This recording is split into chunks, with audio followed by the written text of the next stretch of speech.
There is a subtle voice that speaks within us every day, a voice that constantly compares, judges, and demands. It is the ego's voice, whispering stories of lack, fear, and separation. Most of the time, we don't even realize how deeply it shapes our thoughts, emotions, and actions. Yet behind this noise, there is another space, quiet, vast. And before your feet even touch the ground, the voice is already there: you didn't sleep enough. You have too much to do today. Look at the mess you left yesterday. Now let me ask you this: what would happen if you learned how to soften that voice, even just a little, every single day? The ego is like the first wolf. It feeds on comparison, judgment, and the need to be right. When we give it all of our attention, it grows stronger, and its noise drowns out everything else. Every time you choose to pause instead of reacting, every time you offer kindness instead of judgment, every time you let go of the need to prove yourself, you are feeding the second wolf. It thrives on measuring your worth against someone else's highlight reel. And yet, if you pause and step back, you might see that none of this noise actually defines who you are. A glimpse of freedom. Imagine sitting in a quiet park at sunset. The sky is painted in shades of gold and orange. For a moment, you forget your to-do list, your worries, your comparisons. No story to defend. That is what life feels like when the ego's noise quiets down. Not gone, because the ego will always be part of us, but tamed, softened, put in its rightful place. Returning to the question.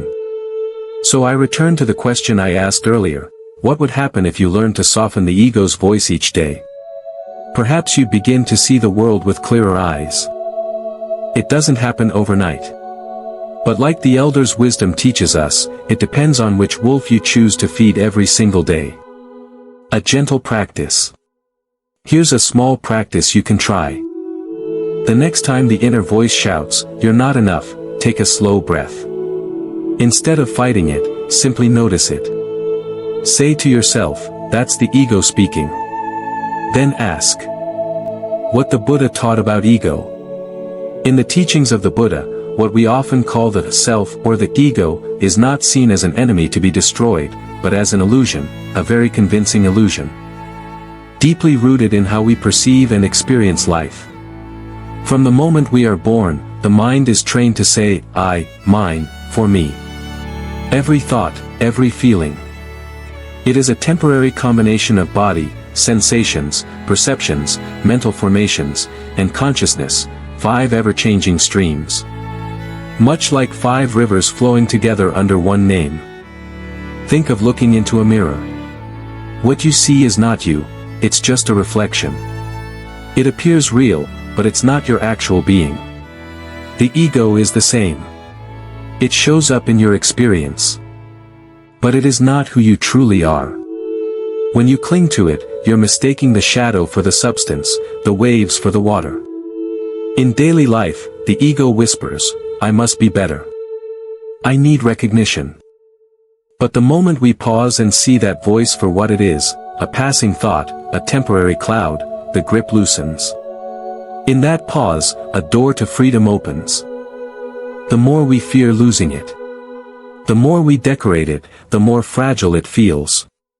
The more we fight for it, the more exhausted we become, because the ego is never satisfied. Spacious, open, unchanging. The ego is just a passing cloud. When you identify with the cloud, you fear its disappearance. But when you realize you are the sky, you are no longer bound.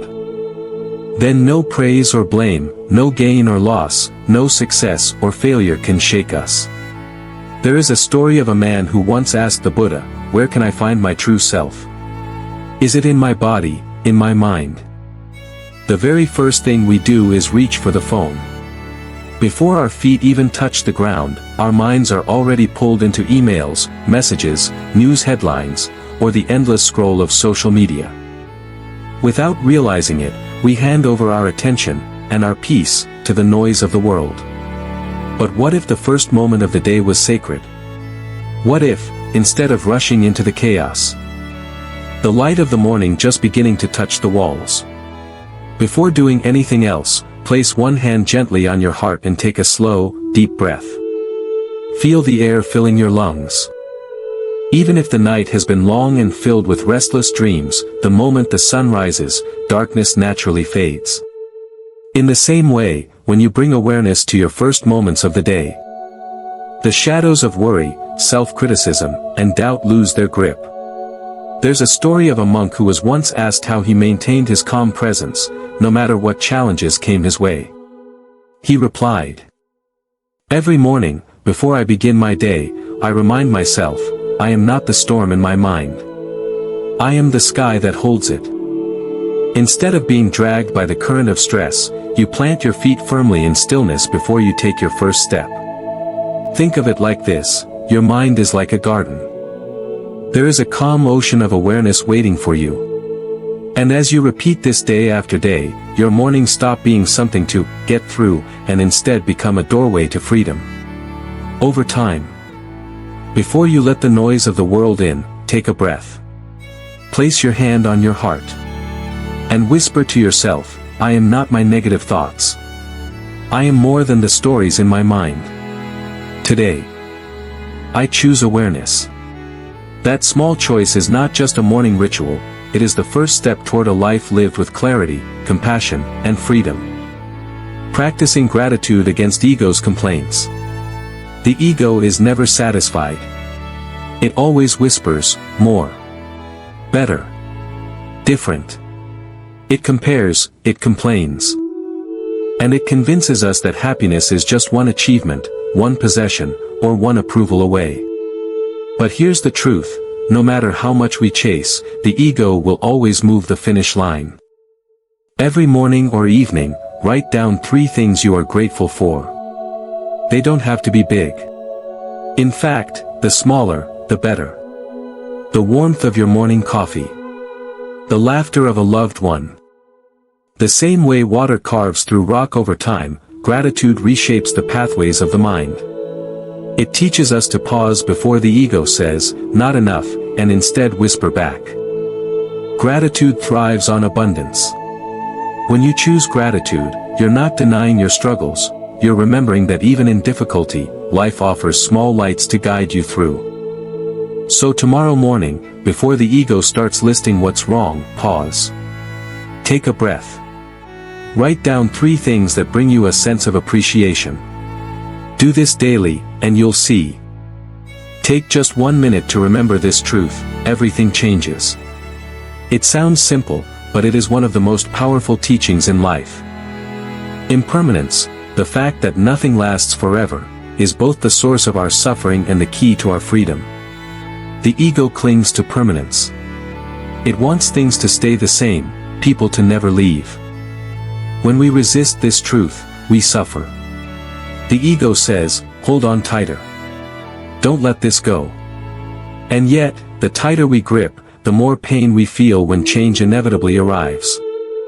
But when we pause, even for just a minute each day, to reflect on impermanence, something shifts.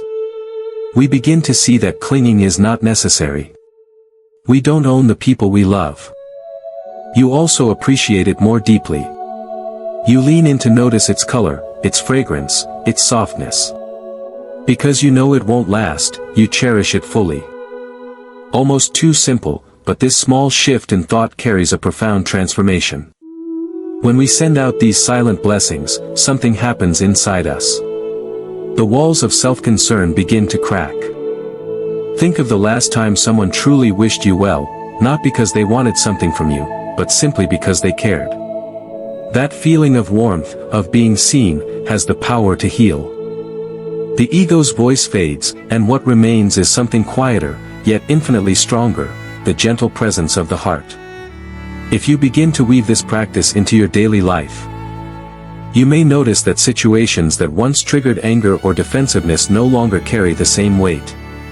Instead of reacting with, how does this affect me, you might find yourself asking, how can I bring a little more kindness here? This doesn't mean letting others walk over you, it means stepping out of the ego's narrow lens and into a wider, more compassionate view of reality.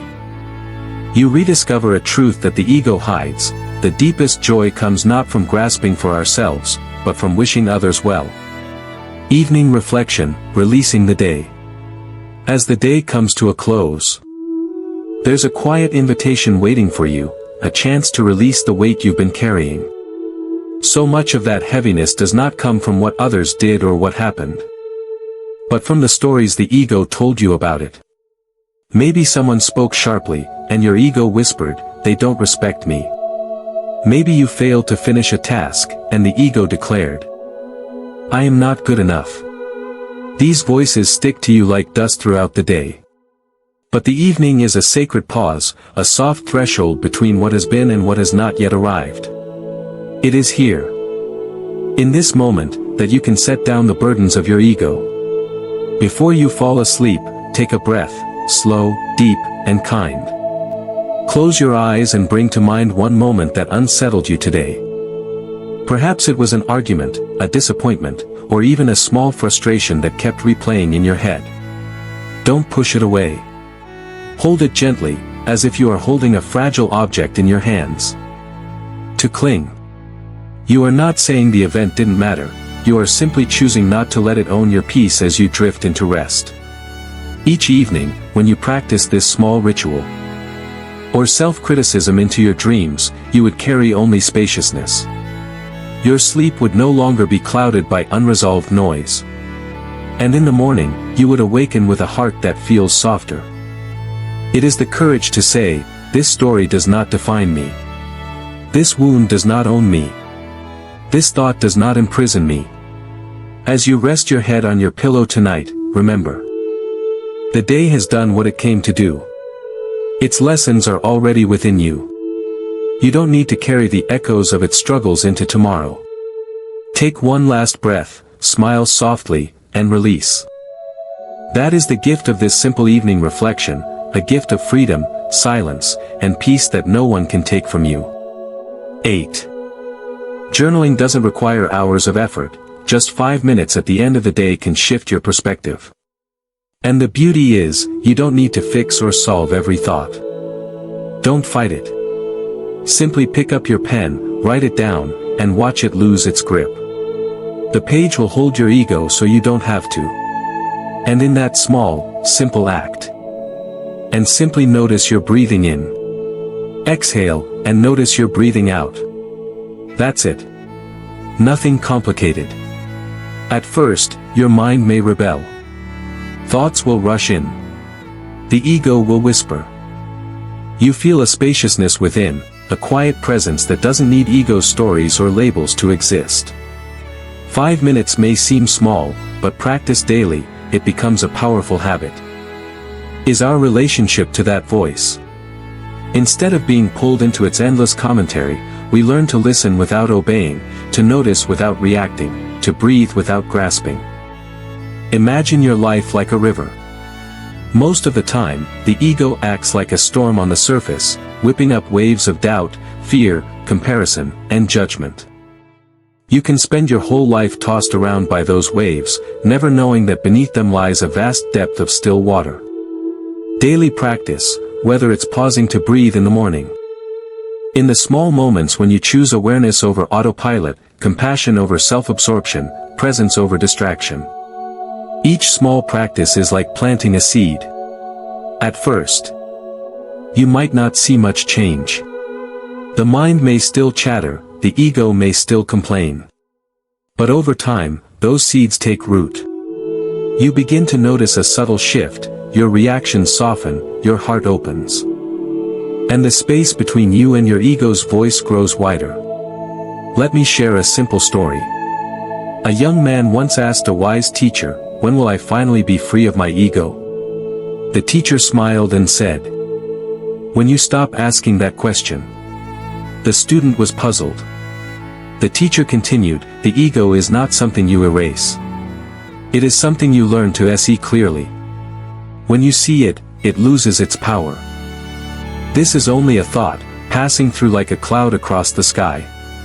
Over time, silence stops being a practice you do, and becomes the natural state of your being." As you reflect on everything we've shared, I invite you to ask yourself, What is one small step I can take today toward living beyond the ego's noise? It doesn't need to be big. Maybe it's pausing before checking your phone in the morning. Maybe it's writing down one thing you're grateful for tonight. Maybe it's sending compassion silently to someone you meet. These small acts matter, because each one weakens the ego's grip and strengthens your connection to peace. Remember, silence is not about escaping life, but about meeting life fully without being ruled by the inner chatter. It's about discovering that your true nature is vast, open, and free, far beyond the ego's noise. So here is my invitation. If you feel called to nurture this inner peace, begin today. Pick one practice, just one, and try it. See how it feels. Notice the subtle shifts. And let's grow together in mindfulness. Because the world doesn't just need more noise. It needs more people who can rest in silence, who can live with compassion, who can embody peace.